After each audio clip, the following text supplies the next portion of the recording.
कुवेतका महासचिव शङ्कर पौडेलज्यूलाई आफ्नो छोटो मिठो शुभकामना मन्तव्यको लागि म स्टेजमा आमन्त्रण गर्न चाहन्छु। अघि त राजसभाको भन्दै थियो राजसभाको बोलायो होइन बोलाएको रे अहिले खै राजसभाको उपाध्यक्ष भनेको त अहिले शङ्कर। धन्यवाद आदरणीय मित्र कुशल कार्यक्रम सञ्चालक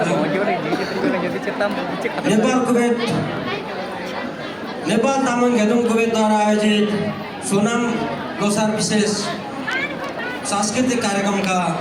सभाध्यक्षज्यू, यस कार्यक्रमलाई सभ्य र भव्य रूपमा सम्पन्न पार्नको लागि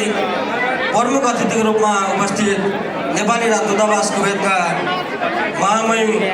गणेश लम्सालज्यू, एनसीसी कुवेतका अध्यक्ष संरक्षक तथा सल्लाहकारज्यूहरू, विभिन्न राजनैतिक दलका भातृ सङ्गठनका अध्यक्ष तथा प्रतिनिधि, त्यसै गरी कुवेतमा क्रियाशील विभिन्न सङ्घ संस्थाका अध्यक्ष तथा प्रतिनिधि लगायत यस हलमा उपस्थित विभिन्न पत्रकार, मिडियाकर्मी तथा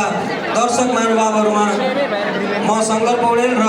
प्रवासी नेपाली मञ्चको तर्फबाट न्यानो नमस्कार। पक्कै पनि आज यो हल रङ्गीन